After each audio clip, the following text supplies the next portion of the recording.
Welcome back, everyone. We're about to take a deep dive that'll transport us back to the 10th century, Ooh, time travel. to the golden age of Arabic poetry. We'll be exploring excerpts from a fascinating Substack called Arabian Echoes. I've heard of that one. It translates and unpacks classic Arabic poems, right? Exactly. And you know me, always up for a challenge. Oh, no. And this deep dive is definitely going to challenge us to think about honor, ambition, legacy, what it really means to live a life of purpose, all through the words of one of the giants of Arabic poetry, al-Mutanabbi. His work is intense. You're telling me. Even centuries later, it just hits you right here. It's amazing how relevant his poems still feel today. Right. And to really appreciate his work, we need to understand the world he lived in. Okay, take us there.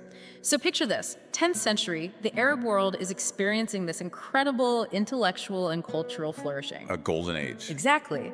And al-Mutanabbi's poetry captures the values of that era: courage, the pursuit of glory, and this fascinating concept called muru'ah. Okay, I'm intrigued. Break down muru'ah for us. What exactly does it mean? Well, I'm going to turn to our expert here. Muru'ah seems pretty key to understanding al-Mutanabbi's work. It is. Muru'ah is this fascinating blend of chivalry, manliness, and virtue, like a code of conduct, almost, for anyone who considered themselves noble. Okay, got it. Think bravery, generosity, a constant striving for excellence. So not just physical strength. No, it's deeper than that. Yeah. Embodying a certain moral ideal, Yeah. a way of being in the world. Right, it's like a holistic view of what it means to be a good person, almost like a knightly code. Perfect analogy. So al-Mutanabbi is writing within this context of Muru'ah, and the poem that Arabian Echoes chose to highlight, well, let's just say it gets right to the heart of what it means to be truly honorable. They ask a really thought-provoking question in their intro, too. Oh yeah, what was it? Is true honor about fame and glory?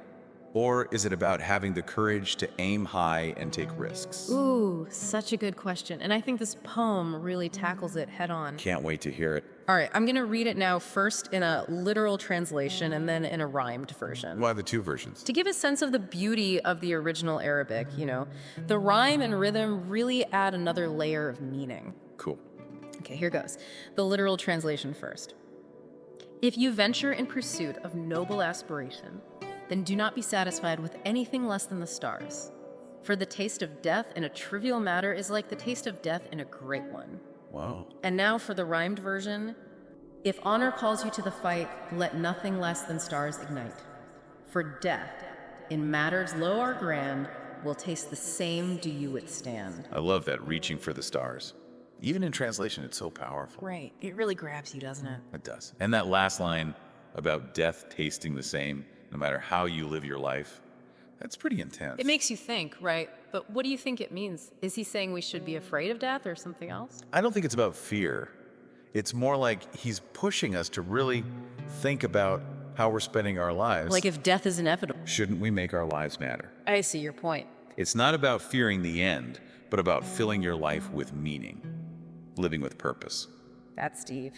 And Arabian Echoes breaks this poem down line by line, which I thought was super helpful. Like that first line, if you venture in pursuit of noble aspiration, what's al-Mutanabbi saying there? He's setting the bar high, right from the start. How so? He's basically saying, if you're going to strive for something, make sure it's worthwhile.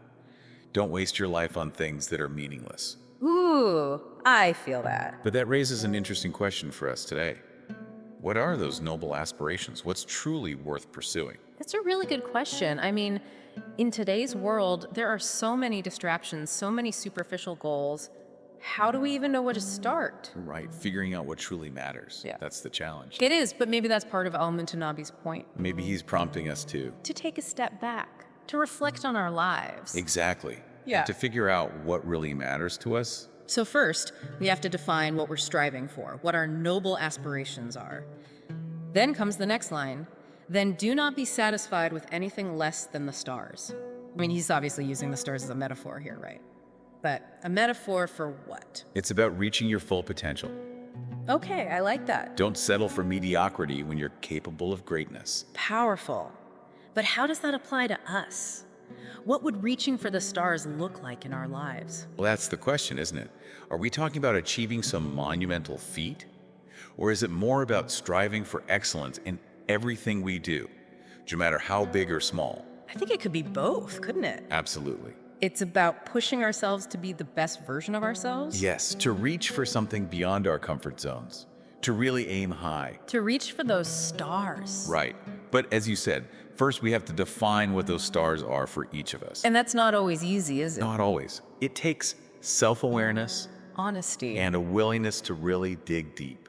You're right. It's like al-Mutanabbi is challenging us to figure out what our own muru'ah looks like. Now you're getting it. He's not talking about some abstract concept of honor.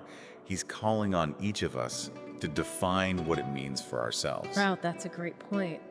And maybe that's where that line about death comes in. If we're all going to face the same end, why not try to make our lives meaningful by pursuing those stars, whatever they may be? Exactly. And then there's the whole question of legacy. What do we want to leave behind? What impact do we want to have on the world? I know, right? It's a lot to think about. It is. Al-Mutanabbi lays out these huge questions in just 3 lines of poetry. It's incredible how much depth is packed into those words. It really makes you want to go back and reread them, you know? Just let it all sink in. Definitely. But we also can't forget that al-Mutanabbi wasn't just, writing these poems in a vacuum. He was deeply involved in the politics and social dynamics of his time, right? Oh, absolutely. He served as a court poet to various rulers. Can you imagine being right there? Witnessing all those power struggles, the betrayals, the complexities of human ambition playing out on this grand scale. Wow. It must have had a huge impact on his writing. Right. You can almost sense that lived experience, that understanding of human nature woven into his poetry, can't you? It's definitely there. Think about the way he writes about ambition. Yeah. He doesn't shy away from the dark side of it. The what? The way it can corrupt people, the way it can twist even the noblest intentions. He must have seen that firsthand in the courts he frequented. So it wasn't just some theoretical concept for him, it was grounded in reality. Exactly. In the messy, often brutal world of politics. And Arabian Echoes reminded me that some of his most famous poems were actually critiques of the very rulers he served. That's right. He wasn't afraid to speak truth to power, even when it could have cost him his position, or even his life. Wow, that's seriously brave. It takes guts to call out hypocrisy, to challenge those who fall short of the ideals of muru'ah, especially in that context. Absolutely. It makes his poetry even more powerful, though, doesn't it? Because it's not just beautiful language, it's coming from a place of deep conviction. Exactly. He was putting his beliefs on the line. Putting his money where his mouth is. And I think that's why his work has resonated for so long. He was grappling with these universal questions of power, ambition, and integrity. Yeah. In a way that transcends any particular time or place. It really makes you wonder how his definition of honor was shaped by those experiences in the courts, doesn't it? How so? Well, seeing the rise and fall of rulers firsthand, witnessing the corrupting influence of power. I mean, did that solidify his commitment to the ideals of integrity and service? Did it make him cling even tighter to muru'ah? It's a fascinating question. It's possible, isn't it, that seeing those who gave into those temptations, it made him all the more determined to champion a different kind of honor. What kind? One rooted in genuine virtue and service to something larger than oneself. That's interesting. What do you think? I think you might be onto something. It's like he's holding up a mirror to society, Cool, I like that. forcing people to confront the gap between their ideals and their actions. And isn't that something we still struggle with today? The tension between the values we claim to uphold and the choices we actually make. A constant challenge. So let's dig into some of al-Mutanabbi's actual poetry. How did he address these complex themes? I'm ready. Arabian Echoes highlighted a few lines that really stood out to me, like this one. Do not be deceived by those who boast of their lineage, for true nobility lies in deeds, not in words. Wow, that's powerful. Right, especially considering how much emphasis was placed on lineage and social status in his time. He's saying true worth. Isn't something you inherit? You earn it through your actions. It's a radical idea for that era. It really is. And it makes you think, what do we truly value in ourselves and others? Are we impressed by titles and family names? Or by character, by a person's actions? The impact they have on the world? I mean, it's a question we still grapple with today, isn't it? All the time. We get so caught up in appearances Than accolades. that we lose sight of what truly matters. Well, for sure. There's another line from Arabian Echoes that really struck me. Tell me. The sword may bring you victory, but it is wisdom that secures lasting peace. Ooh, that's good. Right. It speaks to the importance of balance, doesn't it? He's saying strength and courage are important, but they need to be tempered with wisdom. Used for a higher purpose, Exactly. It's not about winning battles. but about building a lasting peace. I love that. It's a much more nuanced understanding of power. Right. It's not about brute force. It's about using your strength Your influence. for the greater good. It makes you wonder what al-Mutanabbi would think about the state of the world today, I know, right? with all its conflicts and injustices. I bet he would have a lot to say. Oh, for sure. But I think his core message about honor and integrity, Yeah. it would still hold true. Yeah, you think so? Yeah. I think he'd still be pushing us to align our actions with our values. To use whatever power we have to make a positive impact. Exactly. And that all circles back to muru'ah, Right, that blend of chivalry. manliness. Might seem like an outdated concept. But there's still a lot we can learn from it, don't you think? Absolutely. Like what aspects of muru'ah do you think are still relevant to us today?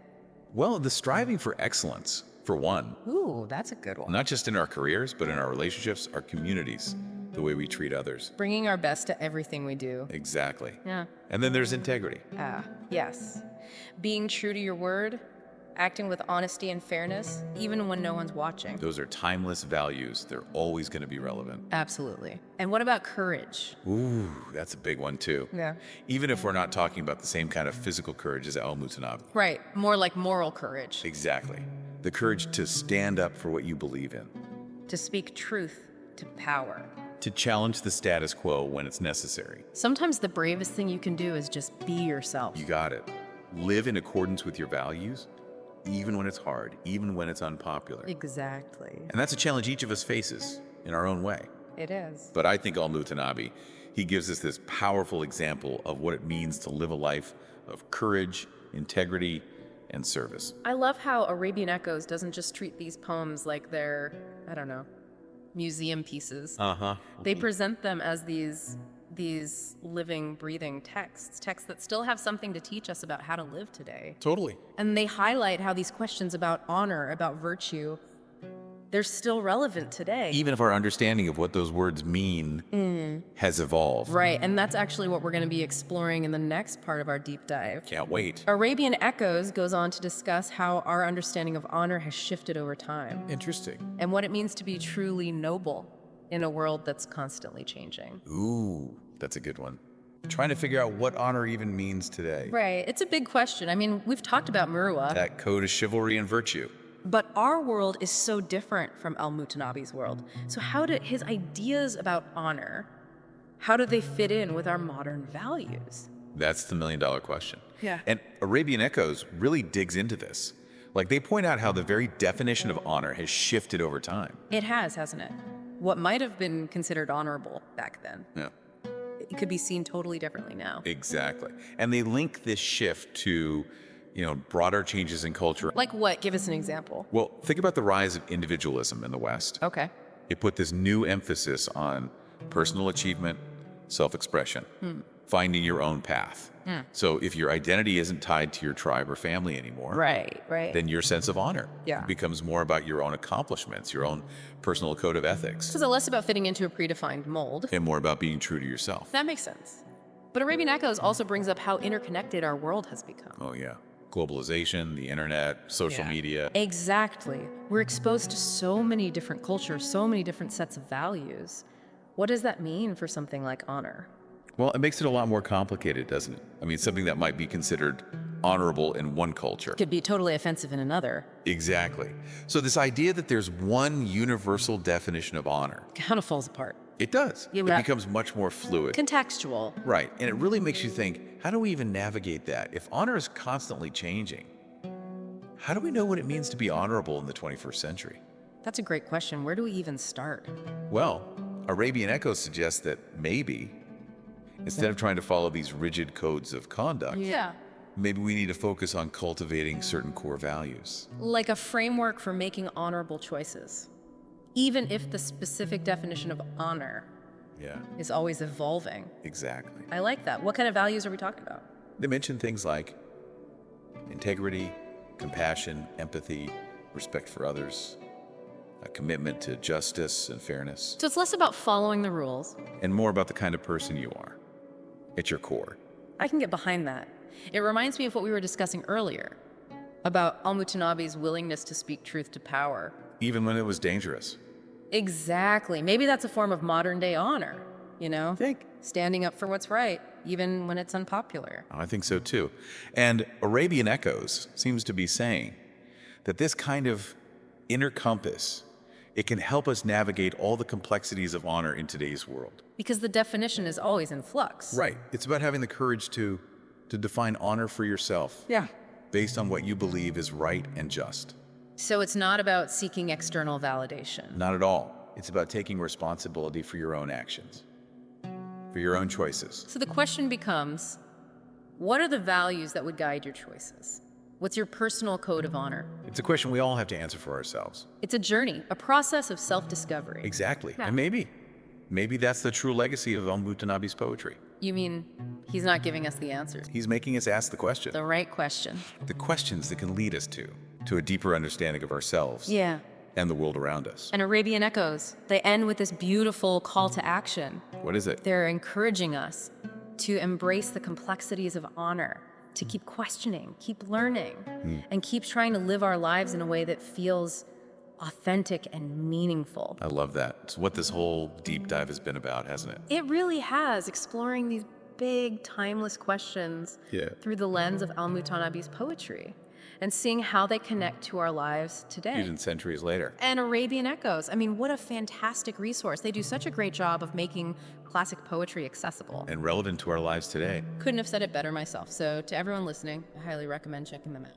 But before we go, I want to leave you with one last question. A question Arabian Echoes posed that really got me thinking. As our world keeps changing, how do you think the definition of honor will evolve for how we choose to live our lives? It's something to ponder, for sure. Until next time, keep exploring, keep questioning, and keep reaching for your own stars. Well said. Until next time.